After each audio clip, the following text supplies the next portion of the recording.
And now from Fox 55 News, this is your local sports. Hey, good evening, everyone. Well, starting this week, it's as easy as this for high school football teams across the state. Win or go home.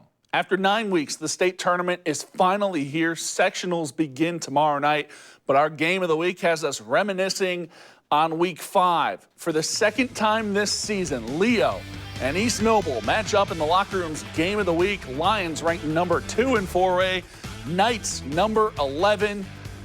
Again, these same two teams met up just 5 weeks ago in the same exact place, and it was the Purple Pride who came out on top. A dominating first half led to a 40-32 victory for Leo on their way to a 9-0 regular season and an NE8 title. But these two teams, well, they've been in this situation before. Last year, Leo won the regular season meeting and a conference crown, but East Noble got the last laugh as the Knights pitched a shutout in the sectional final, winning 10-0, knocking Leo out of the state tournament for a second consecutive season.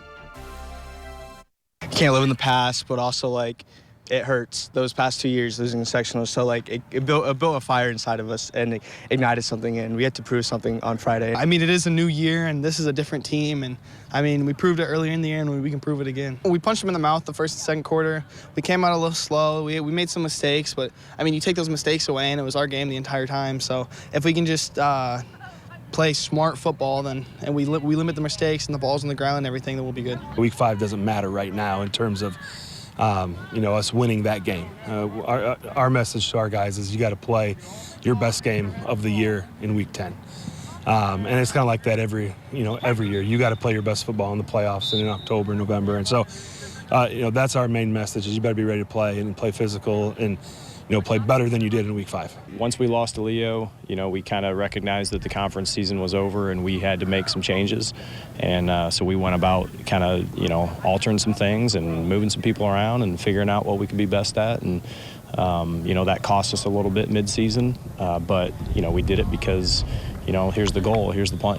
Here the ultimate goal is, get here, win the sectional, and, see what these guys can do in November. I think we're all excited and just way more prepared because everybody's cognizant. We have a clean slate.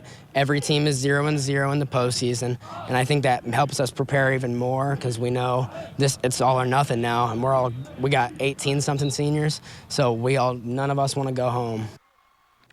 Kickoff set for 7 o'clock. Going to be a fun one in Vegas. Here's a look at everything you'll see in the locker room tomorrow. On top of that game of the week, it's the action from 4A sectionals between Angola, Sea City, New Haven, Huntington North, and Marion Wayne. In 3A, Tippy Valley visits Garrett, and Concordia hosts Northwestern. In Class 2A, SAC co-champ Lures hosts Fairfield. That game on the turf over at Bishop Dwenger, 7:30 kickoff. Bluffton visits Eastside. Central Noble hosts Whitco, and Prairie Heights takes on Woodland. And in 1A, Adams Central travels to face Busco. We got all that and much, much more for you tomorrow night in the locker room. Hope you'll join me then.